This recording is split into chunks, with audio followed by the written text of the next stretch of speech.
ரீசெண்டா கொஞ்ச நாளைக்கு முன்னாடி பாத்தீங்க அப்படின்னா ஆப்பிள் அவங்களோட நியூ ப்ராடக்ட் அப்படிங்கிற பேர்ல ஆப்பிள் ஐபோன் 16e அப்படிங்கிற ஒரு உருட்டு டிவைஸ் லான்ச் பண்ணியிருந்தாங்க.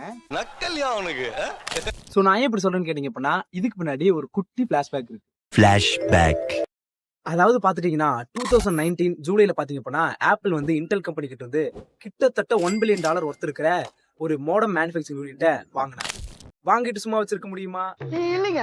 சோ அதனால பாத்தீங்க அப்படின்னா அந்த ஒரு மேனுஃபேக்சரிங் யூனிட்ல கிட்டத்தட்ட 5 வருஷமா ஒர்க் பண்ணி இப்போ வந்து C1 அப்படிங்கிற ஒரு நியூ சிப்பை லான்ச் பண்ணிருக்காங்க. சரி, சிப்பை மேனுஃபேக்சரிங் பண்ணியாச்சு, உனி அது ரியல் டைம் கஸ்டமர்ஸ்ட டெஸ்ட் பண்ணோம் அப்படின்னா ஒரு டிவைஸ் வேணும் இல்லையா? அதுக்காக கிரியேட் பண்ணதா பாத்தீங்க அப்படின்னா இந்த ஒரு உருட்டு device apple 16e. E for error.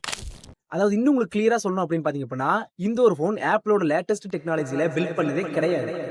சூட்சமத்தை கண்டு விட்டாலே. மேக் சேஃப் இருக்கா? இல்லைங்க. டைனமிக் ஐலாண்ட் இருக்கா? இல்லைங்க. சரி, இதெல்லாம் வேண்டாம், A-Bionic 18 சிப் தான் கொடுத்துருக்கீங்கன்னு பார்த்தா GPU இருந்து ஒரு மெயின் கோரையை தூக்கிட்டாங்க. நல்லா திருப்தியா? இதையெல்லாம் விட மனசாட்சியே இல்லாம 60K போனை லான்ச் பண்ண பாத்தியா? அங்க நிக்கிறடா ஆப்பிள் நீ.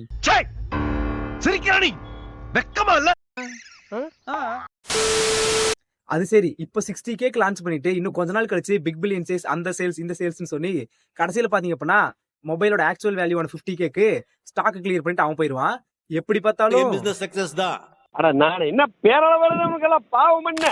சோ வீடியோ பிடிச்சா லைக் பண்ணுங்க. இந்த மாதிரி யூஸ்ஃபுல் கண்டென்ட்ஸ் பார்க்கணும்னு நினைச்சீங்கன்னா மட்டும் நம்ம சேனலை சப்ஸ்கிரைப் பண்ணி ஃபாலோ பண்ணிக்கோங்க.